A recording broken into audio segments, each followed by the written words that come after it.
Good morning mga kasular. Ngayon mayroon naman tayo ditong iti-testing at iko-komisyon na solar pre-assembled setup na in-order ng client natin from Camarinesor. Sir, pag na-receive mo na yung pre-assembled dito sa white box, sa taas, dito mo i-connect yung AC input, AC output, PVR1 and PVR2.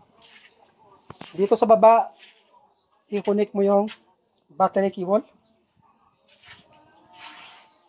at saka observe correct polarity.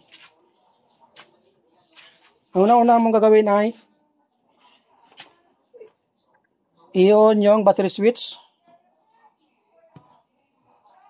Ayan. Next, MCB breaker, inverter switch. Saka hintayin natin na mag-lights up yung inverter.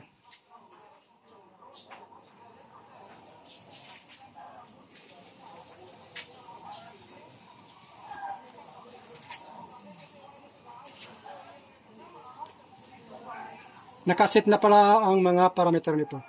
Ngayon, hintayin na lang natin na mag-output yung inverter.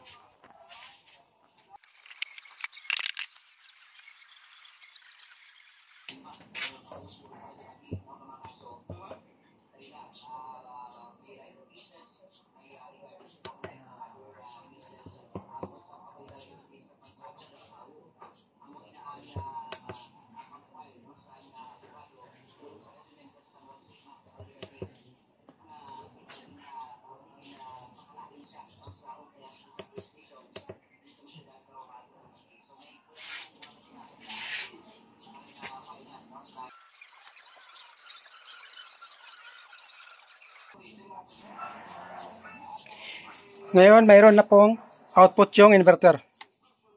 Yan. Ngayon, i-on natin yung AC input. Saka hintayin natin na ma-detect ng inverter yung grid input.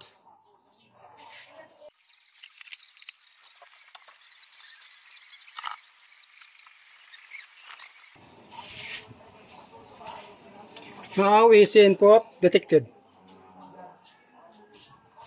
Ngayon, iti-testing natin na i-on yung output ng inverter.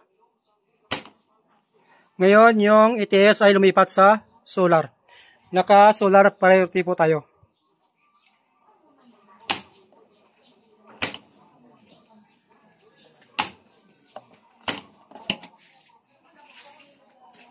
Ito yung bracket ng pre-assembled para may kabit natin sa wall.